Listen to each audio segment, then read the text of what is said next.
मैं यहीं खड़े खड़े इस बात को साबित कर दूं कि मोदी जी का डंका नहीं इंटरनेशनल लंका लग रही है, तो आप माफी मांगेंगे? ये साबित है ये अपना चश्मा उतार के ना भक्ति वाले जरा इधर आके बात करो, फिर मैं आपको बताता हूँ संविधान से आपको तकलीफ क्या है? अगर ये संविधान नहीं होता ना, किसी अंग्रेज के घर में बैठ के इसके जूते और चप्पल साफ कर रहे होते, समझे? सही संविधान की बदौलत पत्रकारिता करिए, नरेंद्र मोदी जी के 14 के बाद पत्रकारिता करिए, साबित करिए। अब सुन लीजिए, नरेंद्र मोदी जी के अमेरिका जाने से ठीक एक दिन पहले बीबीसी की डॉक्यूमेंट्री को वहां पर दिखाया गया, वही बीबीसी की डॉक्यूमेंट्री जो इंडिया में बैन कर दी गई। सुन लीजिए मेरी बात, 100 रुपए में बर्नौल दे रहा हूँ, आधी इसका कैमरामैन लगाएगा, आधी आप लगा लोगे, दोनों को आराम मिल जाएगा। 15 ऑर्गेनाइजेशन ने नरेंद्र मोदी जी के डिनर को लेकर जो बाइडेन को खत लिखा था कि नरेंद्र मोदी जी का डिनर कैंसिल किया जाए, कहिए प्रोपेगेंडा भी और गिनाऊंगा। तो सर सुन लीजिए, मुझे पता है बेहद आपको दर्द और तकलीफ है, बिल्कुल दर्द और तकलीफ है। ये बाइट खत्म हो जाए, मेडिकल स्टोर से आपको बर्नौल पहले ही ला कर दूंगा। सुन लीजिए, लेकिन अभी 70 सांसदों ने जो बाइडेन को लेटर लिखा नरेंद्र मोदी जी को लेकर कि नरेंद्र मोदी जी से वो मानवाधिकार को लेकर भी बात करें, बोल दीजिए ये भी प्रोपेगेंडा है। यही तो डंका बजना हुआ, इसी को तो बोलते हैं कि मोदी जी का डंका। एक बात आप मुझे, ये विदेश में डंका बज रहा है? बिल्कुल बज रहा है। और अगर नहीं बज रहा हुआ तो आप अभी माफी मांगेंगे सबके सामने? तो पता नहीं, मैं आपसे कहता हूँ आप यहाँ पर माफी मांगेंगे? व्हाइट हाउस के बाहर जो गोदी मीडिया ने इंटरव्यू किया है, उसमें वो जो व्यक्ति है वो कह रहे हैं कि नरेंद्र मोदी जो हैं यूक्रेन का और रशिया का युद्ध रुकवा देंगे। मोदी जी से मणिपुर समझ नहीं रहा है, यूक्रेन का और रशिया का युद्ध रुकवाएंगे, आप सोच लीजिए। तो आप समझ लीजिए किसके आका है नरेंद्र मोदी जी, आप लोगों के तो नहीं है, ठीक है ना? क्या मैंने सुन लीजिए मेरी बात सुनिए, आप मना मत करिए। क्या है? देश के पिता है, आपके पिताजी होंगे, देश के पिता नहीं है, ठीक है ना? इस देश में इतने सारे प्रधानमंत्री हुए हैं, कोई देश का पिता नहीं है, ठीक है ना? देश आपके पिताजी होंगे, आप मानने तो मैं मान लेता हूँ आपके पिताजी हैं, देश के पिताजी नहीं, आप स्वयं के पिताजी बताइए उनको। ये कह रहे कि अमेरिका में वहाँ पोस्टर्स लगाए गए, मोदी नॉट वेलकम। मोहित शर्मा सवाल ये इसको बड़ी तकलीफ है भाई, भाजपा के विधायक खुद देश के प्रधानमंत्री को लेटर लिख रहे हैं। ऐसे वक्त में जब देश का एक राज्य पिछले कई महीने से जल रहा है, क्या देश के प्रधानमंत्री का विदेशी दौरे पर जाना वाजिब था? मैं आपसे एक सवाल पूछना चाहता हूँ, जब आपके घर में आग लग रही हो तो क्या आप अपने घर में पानी डालने के बजाय दूसरे के घर में जाकर देखेंगे? मैं पूछना चाहता हूं कि नरेंद्र मोदी अमेरिका से चुनाव लड़ेंगे क्या? और देश की गोदी मीडिया जिस तरीके से रिप्रेजेंट करने का काम कर रही है, व्हाइट हाउस के सामने जो 4-5 लोग गाना बजा के डांस कर रहे थे, वो आपने देख ही रखा होगा, जो कह रहे हैं कि मोदी जी ने इंडिया को ट्रांसफॉर्म कर दिया है। अगर मोदी जी ने इंडिया को ट्रांसफॉर्म कर दिया है तो वो लोग यूएस में रहकर क्या कर रहे हैं? यही तो डंका बजना हुआ, इसी को तो बोलते हैं कि मोदी जी का डंका। एक बात आप मुझे नहीं, एक बात आप मुझे बताइए, विदेश में डंका बज रहा है? बिल्कुल बज रहा है। और अगर नहीं बज रहा हुआ तो आप अभी माफी मांगेंगे सबके सामने? आपको पता नहीं, मैं आपसे कहता हूँ आप यहाँ पर माफी मांगेंगे? प्रधानमंत्री को बॉस कहा जाता है। बॉस कहा जाता है? नहीं, प्रधानमंत्री को बॉस कहा जाता है? कहा है ना, अभी ऑस्ट्रेलिया के जो वहाँ के प्रधानमंत्री उन्होंने कहा ना बॉस।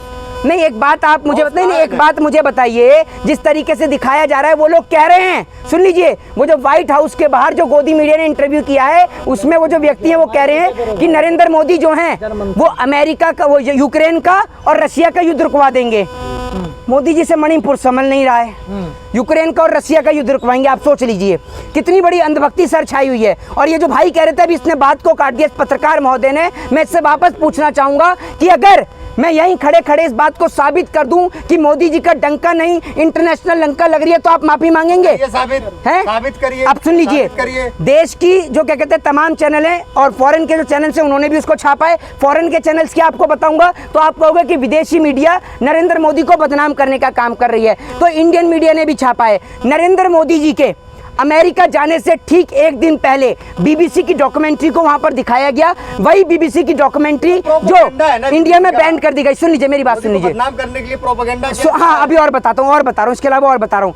15 ऑर्गेनाइजेशन ने नरेंद्र मोदी जी के डिनर को लेकर जो बाइडेन को खत लिखा था कि नरेंद्र मोदी जी का डिनर कैंसिल किया जाए, कहिए प्रोपेगेंडा भी और गिनाऊंगा। 70 सांसदों ने जो बाइडेन को लेटर लिखा नरेंद्र मोदी जी को लेकर कि नरेंद्र मोदी जी से वो मानवाधिकार को लेकर भी बात करें, बोल दीजिए ये भी प्रोपेगेंडा है? 70 सांसदों ने लेटर लिखा है, 17 मेंबर ऑफ पार्लियामेंट्स ने, समझ गए, एमपीज ने, कहिए ये भी प्रोपेगेंडा है? और सुनते रहिए, अभी और बता रहा हूँ, सुनते जाइए। वहां पर पोस्टर्स लगाए गए, वहां पर सर सुन लीजिए, मुझे पता है बेहद आपको दर्द और तकलीफ है, बिल्कुल दर्द और तकलीफ है। ये बाइट खत्म हो जाए, मेडिकल स्टोर से आपको बर्नौल पहले ही ला कर दूंगा। सुन लीजिए, लेकिन अभी शांति से सुनिए, थोड़ी देर चुके। नहीं, मेरे को जरूरत नहीं है, सबको पता है किसको जलन हो रही है। इतने सारे पत्रकार हैं, माइक देख के आप समझ रहे होंगे, लेकिन जलन एक ही पत्रकार को हो रही है। तो आप समझ लीजिए ये किसके आका है नरेंद्र मोदी जी? आप लोगों के तो नहीं है, ठीक है ना? निश्चित नहीं, आपके आका, मैंने सुन लीजिए मेरी बात सुनिए, आप मना मत करिए। क्या है? देश के पिता है, आपके पिताजी होंगे, देश के पिता नहीं है, ठीक है ना? इस देश में इतने सारे प्रधानमंत्री हुए हैं, कोई देश का पिता नहीं है, ठीक है ना? देश आपके पिताजी होंगे, आप मान ले तो मैं मान लेता हूँ आपके पिताजी हैं, देश के पिताजी नहीं, आप स्वयं के पिताजी बताइए उनको, तो मैं मान लूंगा एक बार को, लेकिन देश के पिताजी मत बताइए। बात रही दूसरी की, कह रहे कि अमेरिका में वहाँ पोस्टर्स लगाए गए, मोदी नॉट वेलकम, ठीक है? देखा है आपने पोस्टर? नहीं देखा है? कांग्रेस ने लगाया है। ये लीजिए, वहाँ भी नेहरू जी लगा के गए हैं, आधी रात को नेहरू जी ने लगाए हैं, ठीक है? आप सुनते रहिए और सुनिए। एक व्यक्ति जिसका नाम अमिताभ मित्तल है, ठीक है, उसको रिप्रेजेंट किया गया ऐसे कि वो एक आम आदमी है, एक कॉमन मैन के तौर पर उसको रिप्रेजेंट किया गया, और वो कहता है इस तरीके से कि भाई मोदी जी ने जो भारत को जो है वो बदल दिया है, चेंज कर दिया है। पहले मैं उनसे पूछना चाहता हूँ कि माननीय अमिताभ मित्तल जी, अगर मोदी जी ने चेंज कर दिया है, इंडिया को बदल दिया है, इसका सिस्टम जो बदल दिया है, तो एक बात मुझे बताइए कि आप यूएस में रहकर क्या कर रहे हैं, भारत में एक मोहित शर्मा सवाल ये इसको बड़ी तकलीफ है भाई।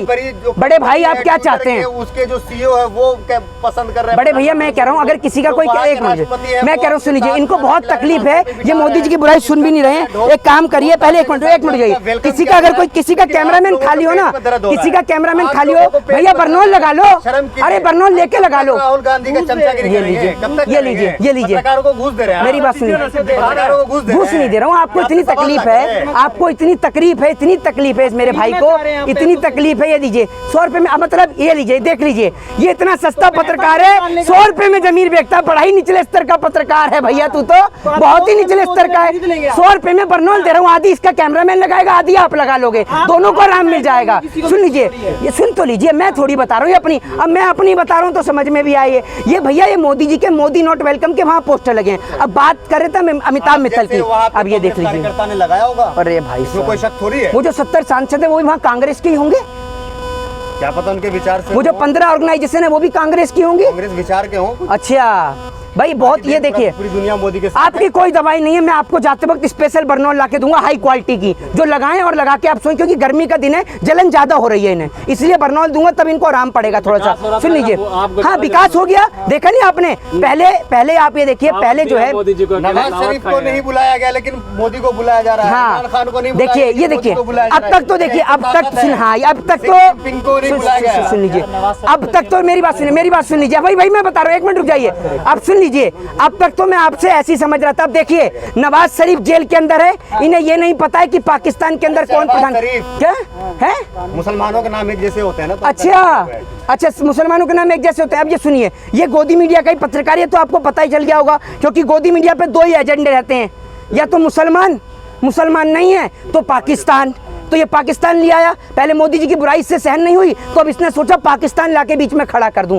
आप संबित पात्रा का इंटरव्यू लीजिए, बहुत अच्छा रहेगा, वो भी बेहद खुश होगा और आप भी बेहद खुश होंगे। संबित पात्रा के सामने आप 1 मिनट नहीं टिक पाएंगे। अच्छा हाँ, तो इतना ज्ञान आपके पास नहीं है। बिल्कुल सही बात है, वो समुंदर है। हाँ तो समुद्र है, उसमें आप भी तो समुद्र से पढ़े लिखे, ये सारे एक ही क्वालिटी के हैं। एक वो वसूली चौधरी तिहाड़ रिटर्न, वो आपके गुरु होंगे, आपके गुरु हैं वसूली चौधरी तिहाड़ रिटर्न, और नैनो चिप वाली आंटी भी आपकी दोस्त होंगी, बड़ा अच्छा संबंध है आप लोगों का। ये आप उनके शिष्य हैं, है ना? तो ये देख लीजिए, हाँ ये कह रहे हैं उनके शिष्य हैं, तो मैं आपको बता दूं, ये हाँ वो राष्ट्रभक्त है, ये देशद्रोही हैं। आप देशद्रोही हैं?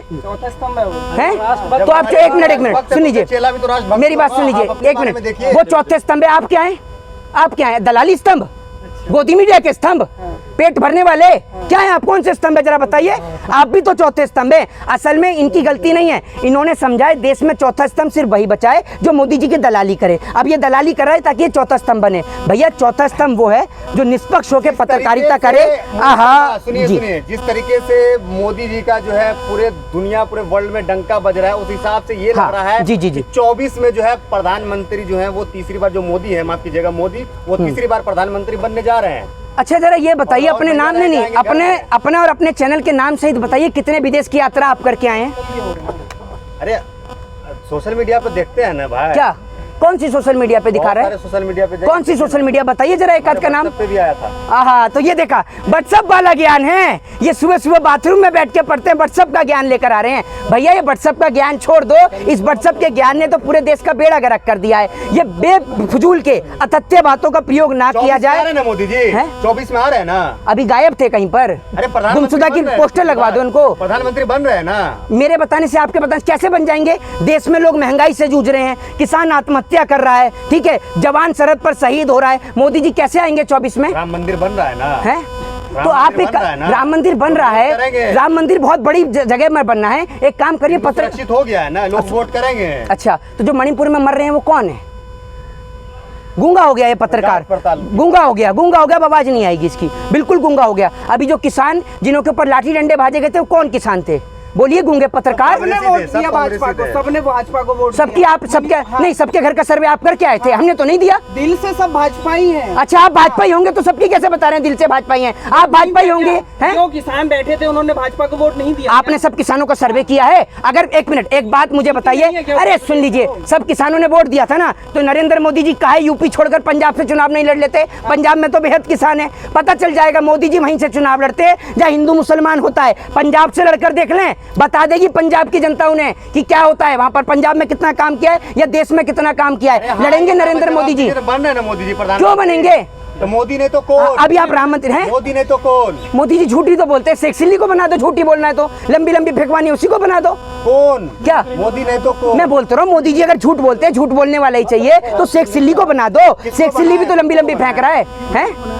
ये बताइए ना आप मुझे, भाई अखिलेश यादव पढ़े लिखे वो बन सकते हैं, अरविंद केजरीवाल पढ़े लिखे हैं, असदुद्दीन ओवैसी पढ़े लिखे हैं, मायावती पढ़ी लिखी है, क्या मुसलमान प्रधानमंत्री? पढ़े लिखे नहीं है। एक मिनट, मुसलमान प्रधानमंत्री बनाएंगे आप? किसे? आप मुसलमान असदुद्दीन ओवैसी का नाम कैसे लिया आपने? अच्छा ये बताइए मुझे, इस देश के राष्ट्रपति हुए नहीं हुए मुस्लिम? आप मुसलमान प्रधान? अरे मेरी बात तो सुन लीजिए, ये देखिए, ये गोदी मीडिया के पत्रकार को इतनी दिक्कत है हर चीज में। अरे मैंने बोला कि वो पढ़े लिखे हैं, मैंने बात करी पढ़े लिखे, कान में तेल लगाऊंगा पतंजलि का, तेल टपकाऊं पतंजलि का तुम्हारे कान में। मुसलमान प्रधानमंत्री बनेंगे? मैंने बोला वो पढ़े लिखे हैं, असदुद्दीन ओवैसी पढ़े लिखे और बन जाएगा तो क्या दिक्कत है? मुसलमान प्रधानमंत्री बनेंगे? भाई सेकुलर कंट्री है, हर कोई चुनाव लड़ने का हक और अधिकार है, डेमोक्रेटिक कंट्री है, लोकतांत्रिक देश है, हर कोई चुनाव लड़ सकता है, चुनाव प्रक्रिया में हिस्सा ले सकता है। इस देश के अंदर, मेरी बात सुन लीजिए, मेरी बात सुन लीजिए, कोई हिंदू कोई सुनिए, मेरी बात सुनिए, अरे मेरी बात सुन लीजिए, पहले अपने हिंदू राष्ट्र जेब में रखिए। कोई हिंदू, कोई मुस्लिम, कोई सिख, कोई ईसाई नहीं है, कोई ब्राह्मण, कोई शूद्र, कोई वैश्य, कोई क्षत्रिय नहीं है। हम लोग सब इंडियन है, भारतीय हैं, ठीक है ना। लोगों को बांटने का काम आप जैसे लोग करते हैं जो नेताओं के नाम से, नेताओं से पैसा लेते हैं। हम हिंदुओं के लिए एक भी देश नहीं है, लोग इस तरीके की बात करते हैं। इसका नाम है जाहिद, ये कह रहे हैं हिंदुओं के लिए एक भी देश नहीं है, अपना घर छोड़ दे हिंदुओं के लिए। ब्राह्मणों के नहीं हो रहे हो। हाँ? इधर ये अपना चश्मा उतार के ना भक्ति वाले जरा इधर आके बात करो, फिर मैं आपको बताता हूँ संविधान से आपको तकलीफ क्या है? अगर ये संविधान नहीं होता ना, किसी अंग्रेज के घर में बैठ के इसके जूते और चप्पल साफ कर रहे होते, समझे? ये संविधान की बदौलत पत्रकारिता करिए, नरेंद्र मोदी जी के 14 के बाद पत्रकारिता करिए। अरे एक मिनट, ये बताओ 2014 के बाद पत्रकारिता करिए तुमने? अगर इस देश में अम्बेडकर नहीं होते ना तो आपको पता चल जाती है आपकी हैसियत और औकात क्या है। वो तो अम्बेडकर थे, आपको बोलने का हक और अधिकार दे गए, जिसकी वजह से आज आप बोल रहे हैं सब कुछ हुआ है। हाँ, मोदी जी की वजह से। 2014 के बाद पत्रकारिता करिए तुमने, हैं? 2014 के बाद स्कूल गए हो, हैं? बोलते क्यों नहीं? 2014 के बाद स्कूल गए हो? इस पत्रकार को पहले बरनौल, हाँ पहले स्कूल ही नहीं था तो कहाँ पढ़ते थे? कहाँ से पत्र भैया भाई? ये मुझे लगता है ये तो आज ही उतरा दिखे मंगल ग्रह से, जहाँ मोदी जी जमीन कटवा रहे हैं ना, जहाँ 100 स्मार्ट सिटी बननी है, ये वहीं से उतरा है भी अभी। तभी तो कह रहा है पहले स्कूल ही नहीं था। तो पहले स्कूल नहीं था तो अपने पिताजी से आपने पूछा नहीं कहाँ से उन्होंने शिक्षा ली है? मदरसा से। मदरसा से ली है। तो सारे मदरसे में पढ़ते थे, गुरुकुल तो पहले भी हुआ करता था, स्कूल तो पहले हुए। आदि मानव काल में पैदा हुए हो क्या आप? हैं? ये तो बड़ा बुजुर्ग पत्रकार है, इसकी उम्र मेरे ख्याल से 200-250 साल तो होगी। नहीं, आदि पुरुष है। नहीं, ये तो बड़ी 200-250 साल उम्र होगी इसको। देश 1947 में आजाद हुआ और इतना तो सभी को पता, 47 के बाद से देश में स्कूल कॉलेज सब हुए, यूनिवर्सिटी। 14 के बाद आजादी मिली है। तो कंगना, हाँ अच्छा, 14 से पहले तो ये कंगना से आपने ये नहीं पूछा कि 14 से पहले किस अंग्रेज के घर में गुलामी कर रही थी? ये तो बता देती, ये नहीं बताया। ये तो बता देती कि 2014 से पहले काम कर रही थी, नहीं कर रही थी, या कहीं पे भीख मांग रही थी आप? ये तो बता देती जरा, किस अंग्रेज की गुलामी कर रहे थे। तो इस प्रकार के शब्दों का प्रयोग ना करें आप। इस प्रकार के शब्दों का प्रयोग कर कि साल 2014 के बाद आज़ादी मिली है, आप हमारे देश के महापुरुषों का, जिन्होंने इस देश के लिए फांसी का फंदा चूमा, शहीद आजम भगत सिंह, अशफाक उल्लाह खां और तमाम राजगुरु सुखदेव, उनको, चंद्रशेखर आजाद को आप अपमानित करने का कार्य करते। तो इस प्रकार के शब्दों का प्रयोग ना करें। जय हिंद, जय भारत, वंदे मातरम।